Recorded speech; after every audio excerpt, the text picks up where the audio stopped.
بسم اللہ الرحمن الرحیم. ویلو کو سپورٹ کیجیے گا, چینل کو سبسکرائب کیجیے گا. کچھ عام خبریں. ایک تو مسلم لیگ نون نے اسرائیل کو خوش کر دی ہے. اب وہ خوش کس طرح کیا ہے وہ تھوڑا آگے چل کے آپ کو بتاتا ہوں, لیکن اس سے پہلے میں آتا ہوں تھوڑا سا سائفر کیس کے حوالے سے. سائفر کیس کے کچھ اہم پہلو ہیں اور جو سماعت ہوئی تھی اس کی تھوڑی سی تفصیلات آپ کے ساتھ شیئر کر دیتے ہیں. اور اس کے علاوہ ایک بیان حلفی جو تھا, ایک اسد مجید کا اور ایک اعظم خان کا, جو جاری ہوا وہ بھی آپ کے ساتھ شیئر کر دیں گے مختصر سا. لیکن سائفر کتنے ہیں؟ وہ سائفر جو عمران خان نے خط لے رہا, وہ سائفر جو امریکہ نے ہمیں بھیجا, وہ سائفر جس کے بارے میں کہا جاتا ہے چوری ہو گیا, وہ سائفر جو جل گیا. کون تھا سائفر؟ تھوڑا سا اس کے پہلوؤں کو جائزہ لے کے پھر آگے چلتے ہیں. ایک تو آ جائیں جب عمران خان صاحب نے ایک خط لے رہا تھا کہ امریکہ نے ہمیں دھمکی دی ہے حکومت گرانے کی, یہ عمران خان صاحب کے الفاظ تھے اور انہوں نے جلسے میں وہ خط لہرا دیا تھا سائفر. لیکن اوریجنل سائفر تھا دفتر خارجہ میں.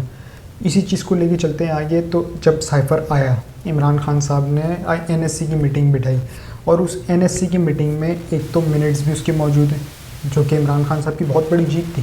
جب انہوں نے سائفر کو دیکھا, انہوں نے فوری طور پر این ایس سی کی میٹنگ بٹھائی. یہ عمران خان صاحب کی پہلی جیت تھی. سب سے پہلے میں آیا تھا این ایس سی کی میٹنگ. عمران خان صاحب نے ایک این ایس سی کی میٹنگ بلائی اور اس کے منٹس بھی موجود ہیں اور اس کا اعلامیہ بھی موجود ہے. اس کے بعد ایک آئی ایس پی آر صاحب کی پریس بریفنگ کی گئی جس میں یہ کہا گیا کہ ہم نے ڈی مارچ بھی کیا, احتجاج بھی کیا اسلام آباد میں اور امریکہ کے. تو یہ تو ہو گئی ہے اس کا پہلا پہلو. اس کا مطلب اگر آپ نے احتجاج کیا, ڈی مارچ کیا, تو مطلب سچائی تھی, سائفر ایک حقیقت ہے. اگر سائفر میں حقیقت نہیں تھی تو پھر آپ نے ڈی مارچ کس کو کیا اور آپ نے احتجاج کہاں ریکارڈ کرا ہے؟ یہ ہو گیا اس کا ایک پہلو. اب اسی چیز کو لیتے ہوئے کنٹینیو کرتے آگے چلتے ہیں.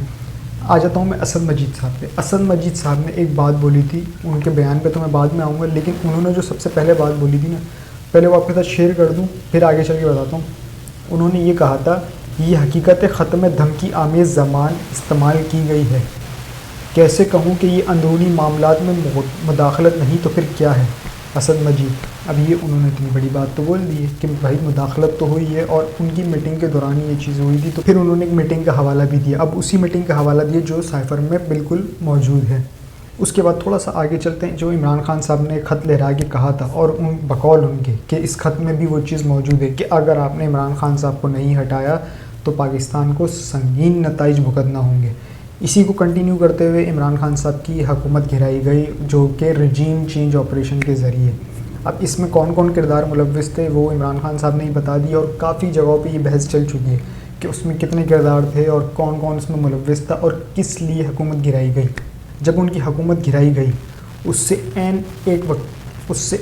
ایک دن پہلے عمران خان صاحب نے اپنی اسمبلی ڈیزالو کی اور فوری رات کو 12 بجے عدالتیں کھلی, عدالتیں بحال ہوئیں اور انہوں نے اسمبلی کو بھی دوبارہ بحال کر دیا. یعنی کہ عمران خان صاحب نے ڈائری اٹھائی اور گھر چلے گئے. پھر آ جائیں شہباز شریف صاحب پہ. شہباز شریف صاحب نے یہ کہا کہ اس نے ایک ڈرامہ نچایا, یعنی کہ عمران خان صاحب نے, اس نے ایسا ڈرامہ نچایا, یہ کوئی خط وط نہیں تھا. اگر تو خط ہے اور کوئی مداخلت ہوئی ہے اور عمران خان صاحب کو دھمکی دی گئی ہے تو میں وزیر اعظم شہباز شریف عمران خان کے ساتھ کھڑا ہوں گا. ٹھیک ہے, یہاں سے ان کی منافقت کا آغاز ہوتا ہے. اب وہ آغاز اس طریقے سے ہوتا ہے کہ پھر یہ بھی ایک این ایس سی کی میٹنگ بلاتے ہیں. اس این ایس سی کی میٹنگ میں سائفر رکھتے ہیں. جب یہ کہتے ہیں کہ سائفر تو تھا ہی نہیں, یہ تو ایک بونڈا ہے, اس نے ایم ہی خط لہرا دیا کیونکہ اس کے پاس بولنے کو کچھ نہیں تھا, تو پھر این ایس سی کی میٹنگ کیوں بٹھائی گئی؟ سوالیہ نشان. جب این ایس سی کی میٹنگ بٹھائی گئی اس کے منٹس بھی موجود ہیں, اس کا اعلامیہ بھی موجود ہے. اس کے بعد آئی ایس پی آر صاحب نے ایک پریس بریفنگ بھی دی. اس پریس بریفنگ میں بھی یہی کہا گیا کہ کوئی سازش نہیں ہوئی, مداخلت ہوئی ہے. اگر سازش نہیں ہوئی, مداخلت ہوئی ہے, تو سازش اور مداخلت میں فرق کیا ہے؟ اور اگر ایسا کچھ بھی نہیں ہوا تو پھر کس کے خلاف احتجاج کیا گیا اور ڈی مارچ کیوں کیا گیا؟ یہ بھی اس کا ایک پہلو ہے. اب اسی کو لیتے ہوئے آگے چلتے ہیں. چند صحافیوں نے کہا کہ ہمارے پاس سائفر موجود ہے. چند صحافیوں کی بات کر رہا ہوں. اب یہ کس سائفر کی بات کر رہے ہیں؟ بقول ان سب کے کہ سائفر تو تھا ہی نہیں, یہ تو ایک ڈرامہ تھا, یہ تو ایک اسٹوری کریٹ کی گئی. تو اب آپ دیکھیں کہ کتنے سائفر ہیں. ایک وہ سائفر ہے جو اصل میں آیا اور دفتر خارجہ میں آج تک موجود ہے. ایک وہ سائفر جو کاپی جو عمران خان نے خط لے رہا ہے. ایک وہ سائفر جن کا یہ کہتے ہیں کہ کچھ تھا ہی نہیں, وہ تو ایسے ہی ڈرامہ تھا. ایک وہ سائفر جس کا صحافی نے کہا ہے, حامد میر نے اور نجم سیٹھی صاحب نے, کہ ہمارے پاس اس کی کاپی موجود ہے. اگر کاپی موجود ہے تو حضور شیئر کریں نا. اور ان کو بھی دکھا دیتے NSA ایمیل بٹائی، اور اس میں پھر مجبوراً ایک پریس بریفنگ کرنی پڑی، اور اس پریس بریفنگ میں پچھلی پریس بریفنگ میں تضاد پایا گیا۔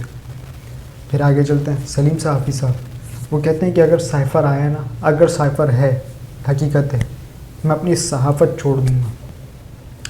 اب جو یہ کیس چل رہا ہے عمران خان صاحب کا، اس کا مطلب سائفر ہے تبھی تو کیس چل رہا ہے، اگر سائفر نہیں ہے تو پھر کیس کیوں چل رہا ہے؟ اگر سائفر ہے تبھی تو 164 کا بیان ریکارڈ کیا گیا، اگر سائفر ہی نہیں ہے تو 164 کا بیان کس لیے ریکارڈ کیا گیا؟ چند سوالی نشان ہیں۔ اب آ جاتا ہوں سلیم صحافی صاحب پر، انہوں نے بھی تسلیم کر لیا کہ سائفر ہے۔ وہ کس طرح سے انہوں نے تسلیم کیا؟ انہوں نے یہ نہیں کہا کہ سائفر وہ پڑا ہوا یا سائفر دفتر خارجہ میں موجود ہے، انہوں نے یہ کہا ہے کہ عمران خان نے جو خط لے رہا تھا وہ سائفر ہے ہی نہیں، میں تو پہلے سے ہی کہہ رہا ہوں کہ وہ سائفر نہیں ہے۔ تو پھر آپ کیا کہنا چاہ رہے ہیں؟ وہ کہتے ہیں سائفر وہ ہے جس کا رنگ لائٹ یلو کلر کا ہوتا ہے، لائٹ یلو۔ تو عمران خان کے ہاتھ میں جو پیپر تھا وہ کون سے رنگ کا تھا؟ وائٹ پیپر، تو وہ سائفر نہیں ہے۔ اس طرح سے انہوں نے کلا بازی کھائی۔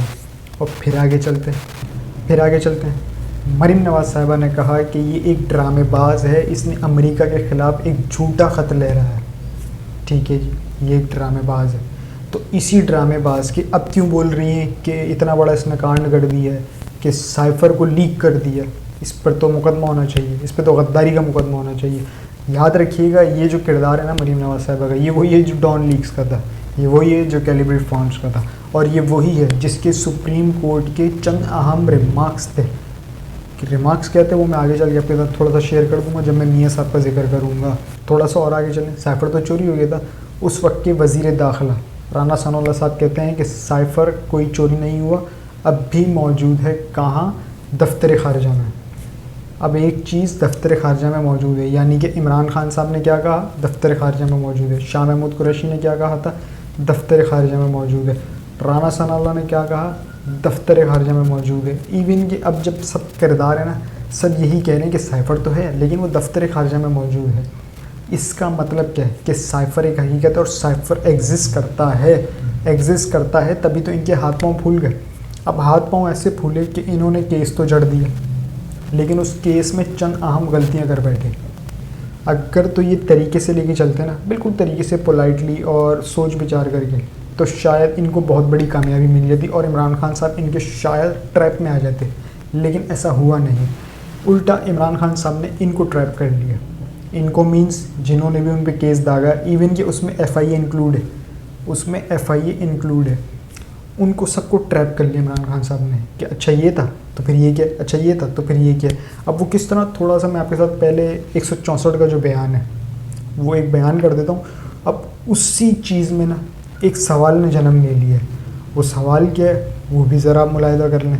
سابق پرنسپل سیکرٹری اعظم خان نے الزام عائد کیا کہ عمران خان چاہتے تھے کہ سائفر کو سیاسی مقاصد کے لیے استعمال کرتے ہوئے عدم اعتماد کی تحریک میں غیر ملکی سازش کا بیانیہ بنایا جائے، اور انہوں نے آرمی کی ہائی کمانڈ کے خلاف سائفر کا ٹارگیٹڈ استعمال کیا۔ اس کے بعد آ جائیں، سائفر ٹیلی گرام سیکرٹری خارجہ کو بھیجنے والے اسد مجید کہتے ہیں، میں نے سائفر میں کسی طرف سے دھمکی اور تھریٹ کا لفظ استعمال نہیں کیا، یہ اسلام آباد میں بیٹھی لیڈرشپ نے خود یہ ایک اندازہ لگا لیا، اور امریکی سفیر سے ملاقات تو ایک روٹین ملاقات تھی۔ اب اس میں سے سوال کیا پیدا ہو رہا ہے؟ سوال یہ پیدا ہو رہا ہے اسد مجید کے بیان کے مطابق اگر سائفر میں روٹین کے ہی معاملات تھے تو پھر نیشنل سیکیورٹی کمیٹی کی میٹنگ میں واشنگٹن میں، اسلام آباد میں امریکیوں سے احتجاج کا کیوں کہا گیا؟ پھر آ جاتا ہوں میں ISPR صاحب کے بیان پہ کہ ہم نے ڈی مارچ بھی کیا، احتجاج بھی کیا، جس کا میں آپ سے ذکر کر رہا تھا، اور پھر میں آپ سے یہی کہہ رہا تھا کہ اس کا پہلو جو ہے وہ میں آگے چل کے آپ سے ضرور ڈسکس کروں گا کہ اس کا اس سے لنک کیا ہے۔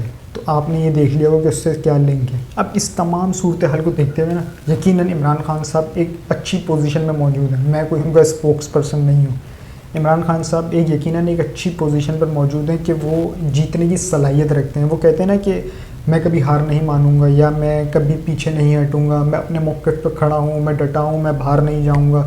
تو اس چیز کو مد نظر رکھتے ہوئے، یعنی کہ عمران خان سچ کہہ رہے تھے، وہ تب بھی سچ کہہ رہے تھے، وہ اب بھی سچ کہہ رہے ہیں۔ اس میں کہیں بھی اگر جھول ہوتا نا تو عمران خان صاحب ضرور بیک کرتے، اور اگر وہ بیک کرتے تو اسے یو ٹرن کہا جاتا ہے، جس طرح انہوں نے ماضی میں چند یو ٹرنز لیے ہیں اور انہوں نے خود قبول کیا ہے اور وہ بھولا ہے کہ یو ٹرن لیا ہے میں نے، اور یو ٹرن لینا ایک لیڈر کی نشانی ہوتی ہے. یہ عمران خان صاحب کے الفاظ ہیں. لیکن اس معاملے میں نا کہیں بھی یہ جتنی بھی کارروائیاں ہو رہی ہیں ان پہ کیسز جو بنائے گئے ہیں اس میں عمران خان صاحب نے کسی ایک مقدمے میں بھی ایون کہ سائفر میں بھی ایک یو ٹرن بھی نہیں لیا. ان کے جو بیان تھے انہوں نے ایگزیکٹلی وہی بیان دیے جو انہوں نے جلسے میں دہرائے, وہی چیز انہوں نے یہاں بتائی. اب اسی چیز کو مد نظر رکھتے ہوئے عمران خان صاحب نے آج سے کچھ ماہ پہلے یعنی کہ جنوری یا فروری میں کچھ اہم باتیں کی تھی صحافیوں سے. اب وہ صحافی تھے سارے زمان پارک میں اور عمران خان صاحب بالکل ریلیکس بیٹھے ہوئے تھے. اب جنوری کی جب ہم بات کر رہے ہیں تو یعنی کہ 9 مئی سے پہلے یہ جو سانحہ ہوا ہے 9 مئی جو بلیک ڈے جسے کہا جاتا ہے, جس کے آفٹر شاکس اب بھی جاری ہیں. اور آپ نے دیکھے ہوں گے آفٹر شاکس کس طرح سے جاری ہیں, یا تو وہ پریس کانفرنس کی صورت میں آتے ہیں یا پھر کسی انٹرویو کی شکل میں آتے ہیں.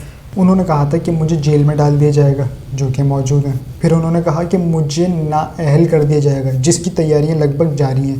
پھر انہوں نے کہا کہ میری پارٹی کو تتر پتر کر دیا جائے گا یعنی کہ ایک طرح سے توڑ دیا جائے گا جو کہ ہو رہا ہے پریس کانفرنس کی صورت میں. پھر اسی طرح انہوں نے کہا کہ نواز شریف واپس آ جائے گا. اس کے بعد انہوں نے کہا تھا کہ نواز شریف کی نااہلی جو ہے وہ ختم ہو جائے گی. اور آخر میں یہ جب سب کہنے کے بعد نا آخر میں انہوں نے ایک پوائنٹ بھی ریز کیا تھا. اب تک یہ 5 چیزیں ہو چکی ہیں, منظر عام پر ہے. آخر میں انہوں نے یہ کہا تھا کہ یہ سب کچھ ہو جائے گا لیکن جب بھی الیکشن ہوگا نا تو میں ہی جیتوں گا. یہ عمران خان صاحب کے الفاظ تھے. اب اسی چیز کو کنٹینیو کرتے ہوئے ایک سروے آیا ریسنٹلی, اور آپ کے ساتھ میں شیئر کر دوں کہ وہ سروے کیا کہتا ہے خان صاحب کے بارے میں. خان صاحب کی مقبولیت اب بھی 62% پر ہے. آپ دیکھ بھی سکتے ہیں, یہ چارٹ لگا ہوا ہے. عمران خان 62%, نواز شریف, شہباز شریف, مریم نواز 21%, اس کے بعد سعد رضوی 6%, بلاول بھٹو, آصف زرداری 3%, سراج الحق صاحب 1%, باقی ادرز جو ہیں وہ 7%, یعنی کہ اس میں مولانا فضل الرحمان وغیرہ سب ہیں. تو اس سے اندازہ لگا لیا جائے کہ عمران خان صاحب اپنی مقبولیت کے اس ٹائم پر بھی کس عروج پر موجود ہے, جس ٹائم پر ان کی پارٹی کو ٹرینڈ پہنچایا جا رہا ہے, ان کے کیسز چل رہے ہیں, اس کے کیسز کے ٹرائل چل رہے ہیں, اور عمران خان صاحب کے خلاف چند پریس کانفرنسز اور انٹرویوز بھی چل رہے ہیں. لیکن کیا یہ تمام چیزیں عمران خان صاحب کو توڑ سکی؟ نہیں. ان کا حوصلہ توڑ سکی؟ نہیں. ان کا ووٹ بینک توڑ سکی؟ نہیں. کیا لوگوں کے دلوں میں سے ان کی محبت ختم کر سکی؟ نہیں. تو ہم جو بھی اینگل اٹھا کے دیکھ لیں نا اس میں جواب صرف ایک ہی ملتا ہے, نہیں. اب آ جاتے ہیں تھوڑا سا مسلم لیگ نون کی طرف سے کہ انہوں نے اسرائیل کی حمایت کا اعلان کر دیا. وہ اس طرح کیا ہے کہ آج ان کا احتجاج تھا کراچی میں, جو کہ انہوں نے نعرے کیا لگائیں یہ آپ سن بھی سکتے ہیں. انہوں نے فلسطین مرد آباد کے نعرے لگا دیے, یعنی کہ جہاں پہ وہ ظلم اور بربریت ہو رہی ہے اس کے خلاف ہی مرد آباد کے نعرے لگا دی. کیوں؟ کیونکہ اسرائیل کو خوش کرنے کے لیے. یہ ہمیشہ وہی کام کرتے ہیں, ان کا ایک ہی کام ہے اپنے آقاؤں کو خوش کرنا. یہ خود خوش ہوں نہ ہو وہ الگ بات ہے, لیکن اپنے آقاؤں کو کبھی بھی ناراض نہیں کرتے. آقاؤں میں اب یاد ہو آپ کو کہ بائیڈن صاحب کہاں ہیں, اور یہ اپنے نتن یاہو, ان سے ملاقات ہوئی ہے. اب نتن یاہو بائیڈن ایک ہی کڑی ہے, یعنی کہ بھائی بھائی آپ ان کو بول سکتے ہیں. اب یہ جو اپنے آقاؤں کو خوش کرنے والے ہیں کہ یہ چاہیں گے کہ ہم امریکہ کو ناراض کریں, کرتے ہی نہیں. کیوں؟ کیونکہ ان کا جینا مرنا تو یہاں ہے ہی نہیں نا, باہر ہے. جو کچھ بھی ہے لندن میں ہے. اس طرح سے انہوں نے آقاؤں کو خوش کیا, اور کس طرح سے انہوں نے فلسطین کا جو خون جو بھی بہہ رہا ہے, خون بہہ رہا ہے, اس خون پر نا یہ چلتے ہوئے گئے اور اس کو رونتے ہوئے گئے, ان کی لاشوں کو رونتے ہوئے گئے, تب جا کے ایسے نعرے لگیں. یہ نعرے آپ سن بھی سکتے ہیں.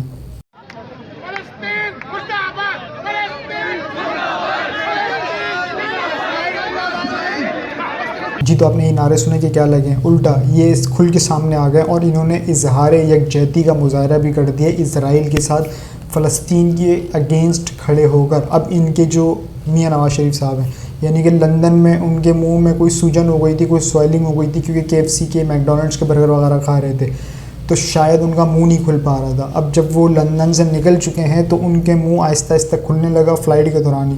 اب جب وہ فلائٹ لینڈ ہوئی تو ان کا منہ بالکل ہی کھلنے لگ گیا. تو انہوں نے جا کے بیان داغا ہے کہ بھائی اسرائیل مظلوم فلسطینیوں پر دہشت گردی بند کرے.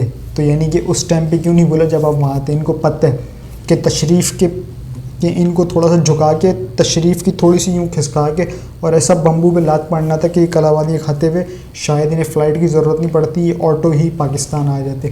خیر میں ان کی طرف نہیں جانا چاہ رہا، میں صرف ایک بے غیرتی کا مظاہرہ جو ہو رہا ہے نا وہ آپ کے ساتھ شیئر کر رہا ہوں۔ ایک تو دے دیا، دوسرا یہ ہو رہا ہے، تیسرا جو نواز شریف صاحب کا استقبال کرے گا وہ جنتی ہے۔ یہ میں نہیں کہہ رہا، یہ نون لیگ والے کہہ رہے ہیں۔ تو اس سے اندازہ لگا لیں ان کے مینٹیلٹی کا کہ کس نیچ پہ یہ لے کے جا رہے ہیں۔ یہ اس کو کہتے ہیں کہ ہم سے سیکھو، ہم سے سیکھو۔ او خدا را، آپ جا کے جیل میں اڈیالہ جائیں یا اڈیالہ جا کے نا اس شخص سے سیکھ لیں کہ بہادری کس کو کہتے ہیں، اپنے الفاظ پہ کھڑے ہونا کس کو کہتے ہیں، اپنے الفاظ پہ سٹینڈ کرنا کس کو کہتے ہیں، اور الفاظ کا چناؤ کسے کہتے ہیں۔ عمران خان صاحب کے کلیئر کٹ بطور وزیر اعظم اور جب وہ وزیر اعظم نہیں تھے ایک ہی ان کا الفاظ تھا، پاکستان اسرائیل کو کبھی تسلیم نہیں کرے گا۔ ٹو اسٹیٹس سولوشن کی جب بات ہوتی ہے، جو قائد اعظم کا موقف تھا وہی عمران خان صاحب کا موقف تھا، ہے اور رہے گا۔ میں عمران خان صاحب کی صرف بات نہیں کروں گا، میں بطور ایک پاکستانی اور پاکستان کی بات کروں گا کہ پاکستان کا بھی یہی موقف ہونا چاہیے اور رہنا چاہیے۔ اب تک کے لیے اتنا ہی، اپنا اور اس چینل کا خیال رکھیے گا، چینل کو سبسکرائب ضرور کیجیے گا۔ اللہ حافظ۔